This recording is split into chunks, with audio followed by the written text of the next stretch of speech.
You gotta remember, I buy these to make money on them too.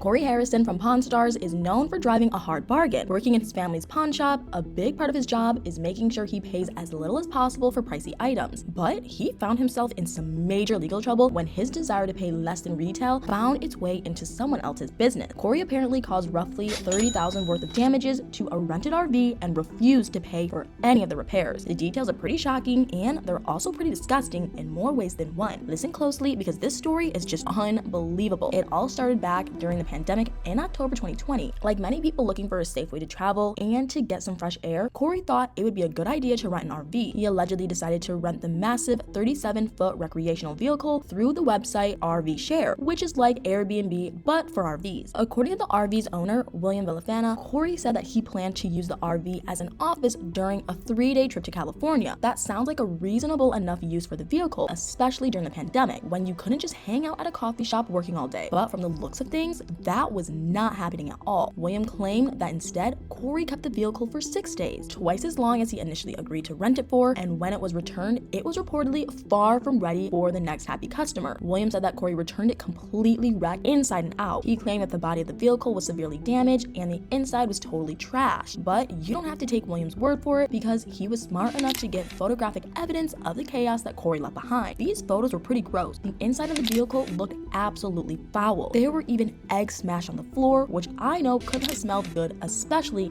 not after a few days. William was unsuccessful at getting at Corey, also known on Pawn Stars as Big Hoss, to pay any of this. So he took the matter to the North Las Vegas Police Department in hopes that they could get the pawn shop owner to pay what he rightfully owed for the damages. William also did an interview with the Daily Mail where he claimed that Corey was worth something like $2.6 million, which if that's the case, makes it seem ridiculous that he wouldn't pay for his destruction. William didn't want this to be some big public shaming. He just wanted to get his RV back in operational conditions because every day that it sat in his broken down estate was a day that he was missing out on revenue from renting it. And it's hard to argue with the timeline that William was presenting because it seemed pretty complete. According to William, he was contacted by someone named Richard Harrison on October 20th via RV Share. Richard Harrison is Corey's father's name. He's also known as Rick Harrison, and he's one of the other stars of Pawn Stars, so he may have been sharing an account with Corey. According to the booking, Corey wanted it for 3 days as a mobile office, and he wanted the vehicle delivered to his home. William didn't realize that the renter would be one of the Pawn Stars until he arrived to drop the vehicle off on October 20th. But as soon as he pulled up, he knew it was none other than Big Hoss. According to William, the interaction didn't prepare him for what would come later. He said that Corey seemed polite and friendly, even inviting him into his home for them both to sign the rental agreement paperwork so that Corey could hit the road. But there was one very odd thing about the paperwork. There's now a photo of the form that shows something peculiar in the space where the renter,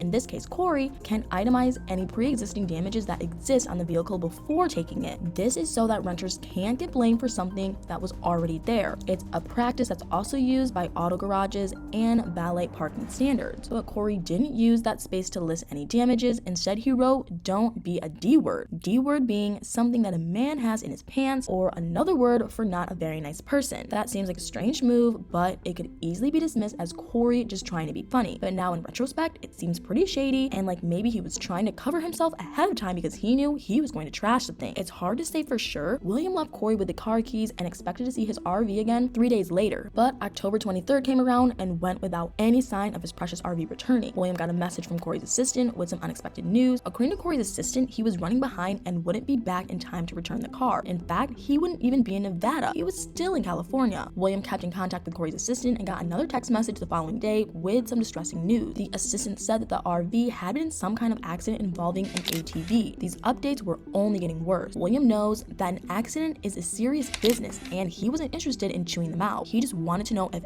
everyone is okay. Apparently, everyone was fine and William was told that they were going to have the RV towed back to Las Vegas from California. Then there was total radio silence until late in the day on October 25th. William got a message from the rental facility that the RV had been left at the storage site. He went to see it first thing in the morning on October 26th and was horrified at what he saw. The interior of the RV was absolutely trashed and the exterior was badly beat up. There was a big gash in the back of the body and all kinds of major scratches. The awning of the RV was missing entirely. The slides that made the RV wider were also destroyed. Inside wasn't any prettier. The contents of the RV's fridge had spilled out, breaking eggs all over the floor. There were empty bottles of adult beverages strewn about, and to make things worse, there was sand absolutely everywhere. William said that it looked like they left the vehicle in a sandstorm. He almost felt like they deliberately tried to vandalize it. That's how intensive the damage was. Wires appeared to be pulled out in places, and there were even dirty towels on the ground, which is so disrespectful when you think of this as someone's home. All told, William estimated the damages to be between $20,000 and $30,000, and he was losing money every day it didn't get fixed. William had to cancel 10 reservations, both because the RV was returned late and because it was returned in total discrepant condition, but Corey refused to pay for any repairs, and the extent of the damages wasn't covered by RV's share. That was because Corey's coverages only extended to October 23rd, per his rental agreement, and furthermore, Corey denied that he even damaged it at all. 2 months after the fact, all Corey paid was $1,200 for the awning because that's the only thing he admitted to damaging, but Williams said the awning was missing entirely and the new one would cost $7,000. Williams said that all of this hurt his business that much more than the usual because of the pandemic. Money was extremely tight, just like for everyone, and he was counting on this RV to help generate income. William implored Corey to man up and pay what he owed so that he could get back to renting out his vehicle and move on with his life. But a spokesperson for Corey claimed that after Corey rented the RV, the pop-outs wouldn't go back in and it became undrivable. Supposedly, Corey had it towed back to Las Vegas and had insurance, and that was all they said on that. But I just don't know about all this. It really seems like Corey did something terrible to this RV, and like he shattered Williams' business at the time when he desperately needed that money. I hope Corey paid what he owed, because having a policy of lowballing someone and paying as little as possible is only cute in pawn shop reality show. In the real world, it can be devastating. But what do you guys think? Should Corey's insurance have covered all damages? What do you think happened to the RV? Let me know in the comments below.